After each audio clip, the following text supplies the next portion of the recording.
Gene, I guess what's the mindset here? You know, the old cliche, second season, put the regular season out of your mind, just concentrate on the next game, right? Well, that's it. Yeah, I think whoever came up with that first was right. Everybody that's been there before in any kind of playoff, it is starting over in a way, even though you know what everybody did against each other throughout the season. One thing about Pawtucket, they finished so strong, winning, I think, 19 to 23.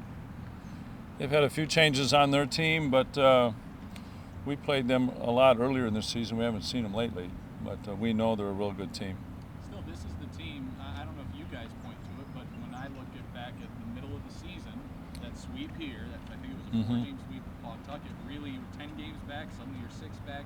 You know how to play these guys. It's a different team, but still, you're familiar with what you got. Well, the one thing, there's a couple new guys that we really don't know.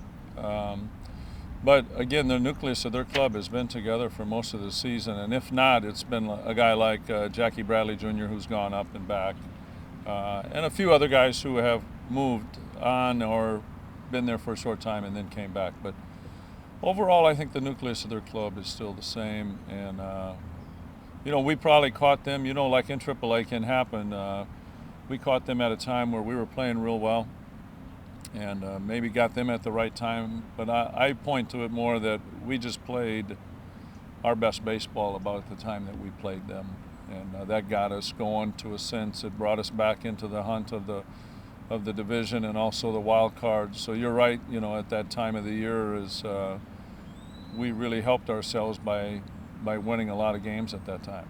I know this is really only one step in the grand scheme of what you guys want to accomplish, but when you're able to look back at the slump at the beginning of the year and until those last 3 games, it looked like it was a slump at the end of the year, and what you guys were able to overcome to get where you got, it must feel really good to be here. Well, it was great to go down to the last day and know we still had a chance. And luckily for us, Durham, beat Norfolk, who had really finished strong. We had seen them not long ago, so we knew what kind of team Norfolk had. It feels good to be in the playoffs no matter what happened or how you get there. We all know we started real slow. We all know we didn't finish some games out last week that we had leads in. I've never felt that we were out of games, even when we were going through a tough spell. Really only twice. I should back up and say 2 times where we went to position players. Once the other night here at home when the game was out of reach, and once in Norfolk.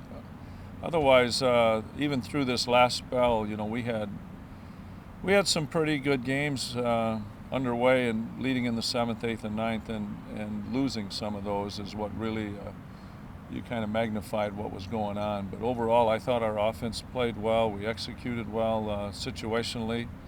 Our starting pitching, I thought, did a good job, all but a couple games. So anything that happened, late was not all the pitchers, too. We had some errors in there.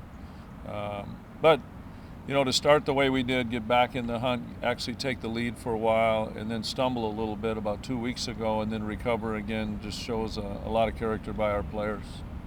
How do you, after such a high of yesterday, how do you bring them back just 2 days later to say, it's time to get back to work? Well, I think when they show up tomorrow and they put their uniform on, everybody's going to be glad to be here still.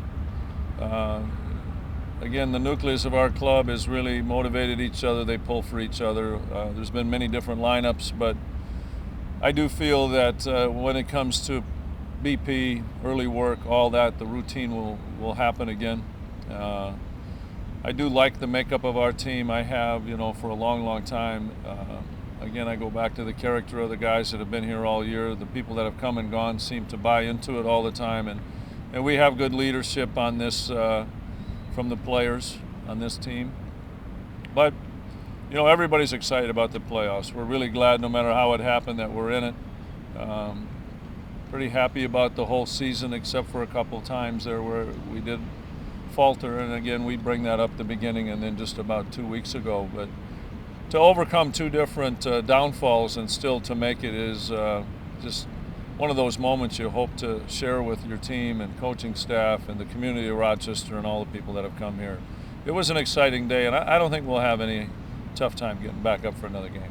I know you guys are a completely different group than the group that had struggled here the last 6 years, but still the significance of this in the community. You talk about the Rochester community. Do you guys feel that and you guys get that? Oh, no doubt. You know, you get to know the fans that are behind you. You get to have a good feeling about being at home. It is for everybody in every organization, wherever you might be in every city. You get to have some kind of closeness with a certain amount of fans, even though it might not be everybody. But being here with Rochester the last 2 years, it's really special to have gone to the playoffs now this year, and just kind of a payback for everything that they've done. But it's a great place to play. It's a great city, and the surrounding area has supported us real well. And they're enthusiastic and they like this team, so we're glad that we went down in the 144th game and got a little help, but yet we had to do it ourselves too and win that game, and win those last three was really big to move on into the playoffs. When you talk about the nucleus, what has Jeff Clement meant to that nucleus? A guy who's, I was looking at the state, he's appeared in the stats, he's appeared in the most games, he's a veteran guy. I mean, what has he meant to this club? I think he's a true example of a professional player that never stops. You know, he got off to a tough start, average-wise, but you look at his stats with 16 home runs and 70 RBIs. This guy never quit, never took a day off, and even when he maybe wasn't getting the hits that you thought a guy might be, you never seen it on his face. So I think his steady approach to the game and his work habits, that's a true example of a good leader, a veteran player, a guy that's been to the big leagues and back. You know, he's just one of those classy guys that you like having on your team, and you know he makes an impact in the game. And even if he doesn't, the effort is definitely there, the thought process is there, and he's always ready. How about, you talk about the guys buying in, how about some guys who started the year in the big leagues, maybe expected to stay there? We got sent down guys like Parmalee, Diamond, Escobar. How have they been in the clubhouse and buying into this whole thing? You know, they're great because they're great guys. They get the game, they know what's up, they have a really bright future ahead of them. This is something many people besides them, or many players I should say, besides them have gone through. These guys are just good guys. They get it, they know what's going on. When they came back here, they got a lot of work to do, they felt, and they got right after it. They've never been a problem. None of those guys ever have been. I don't think anywhere they've ever been in their career. So that's not the question. It's just a matter of sometimes when guys do come, it's the atmosphere, it's being gone for a few months. But for the most part, it's about playing the game the best you can and trying to get back to the big leagues for all of them. It's right in front of them, so it's a matter of continued work, trying to gain some knowledge, maybe an edge on a pitcher, or as a fielder, you know, just being more ready. Other thing that happens though when guys come down, a lot of times they get to play every day. And that's something they need, especially young guys, you know, to go up and be that part-time player is something that they've never done. And normally you see a guy like Escobar come back and do what he's done down here. Has been really, I think, an inspiration to a lot of guys because he didn't miss a beat. He came down, he played third, short, second. He's pretty much become the mainstay at shortstop. But just getting more at bats, playing every day, you know, his game tempo came back. He's feeling better. His timing's better at the plate from both sides. So he's just a good example of a guy that came down here and has something to prove, and he set out to do that, and he has. A little bit about the 5-game series and the dynamic that brings. Obviously, Pawtucket's going to win here. You know, they want to steal one, go back to their place. But aside from the fact that I know you just want to concentrate on the first game, just if you could talk about the dynamics of a short series like that and the importance of the first 2 games being here for you. Well, being at home, as good as our record has been at home, and everybody likes to play at home more than away. I think that's true even if you have a little bit better record on the road. But the dynamic of starting the first 2 games at home is basically the season, like we talked earlier, is really brand new now. We need to win a game. We need to get ahead if we can, and if not, you need to win the second one. You know, having 3 at home for them is always key if they win one here, you know, because now you know you're not moving on. You're going to stay right there. And Pawtucket's a heck of a place to play, but we love going there. It's a great spot with great fans. But it is a big thing, you know, to have them first couple games at home for us. For them, it's a great thing to have, you know, the home field advantage having the last 3 at home. So they know they're going to go home and play a game.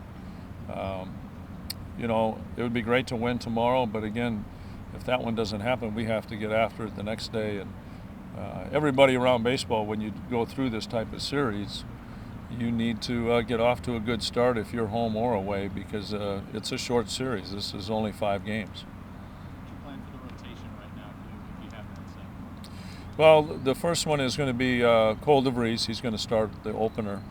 And then it looks like P.J. Walters now and probably Pat Dean would be third.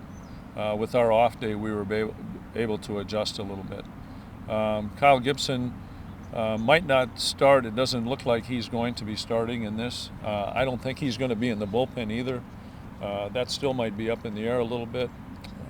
Kyle has gotten to a point where his pitch limit his innings limit, he's reached that.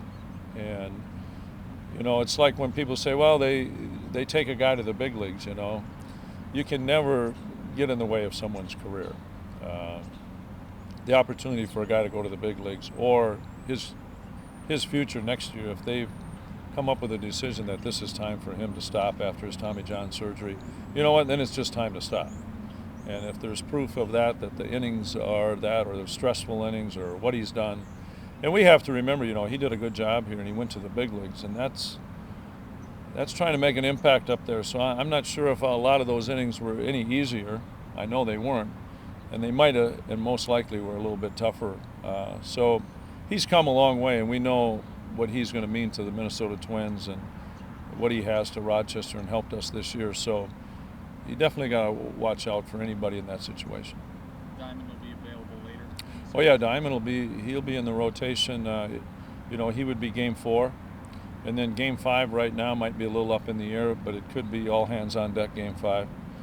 We could even see a starter out of the bullpen if needed, especially how the first few games go. The hype for the fans and us will probably start. Well, it starts now because we heard that Clay Buchholz is likely going to start here in Game 2. Right. Is that overplayed maybe at this stage of the season where, you know, a big name like that's coming down, they're going to throw him out there?